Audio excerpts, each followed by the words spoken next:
This is where U.S. civil rights activist Rosa Parks once lived. Parks was arrested in 1955 for refusing to give up her seat on a segregated city bus in Montgomery, Alabama.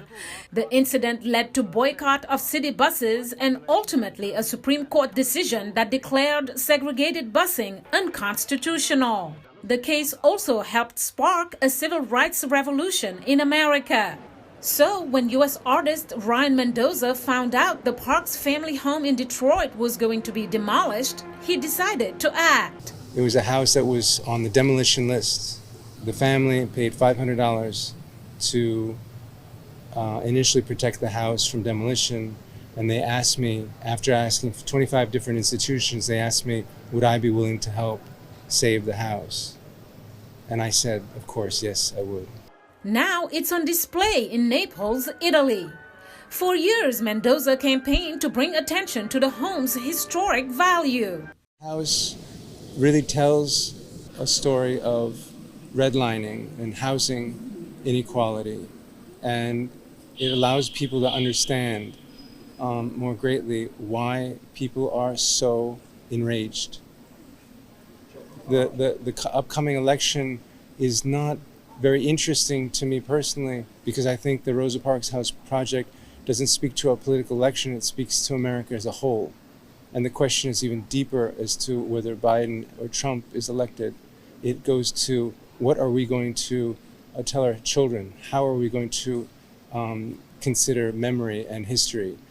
The Naples-based Mora Greco Foundation helped organize the exhibition with the backing of the Italian Culture Ministry. Maurizio Mora Greco Foundation president says in the piece he sees even more than artistic value. I am convinced that at this moment, Naples has the opportunity to contribute to this phenomenon of integration.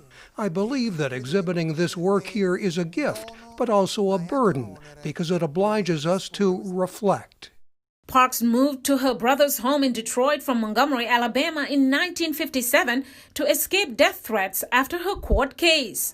Visitors say the home has an important and symbolic value. I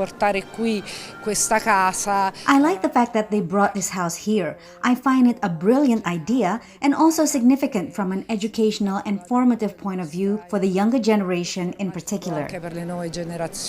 Mendoza has been working on it for many years, and behind it there is the idea of supporting the rights, and in particular the rights of this family, which is a symbol of any kind of fight against injustice. The exhibition is taking on fresh relevance this year, particularly as racial tensions build in the United States. The May death of African-American George Floyd while in the custody of Minneapolis police sparked demonstrations around the country and the world. So this is my brick from 2672 Deacon, Southwest Detroit.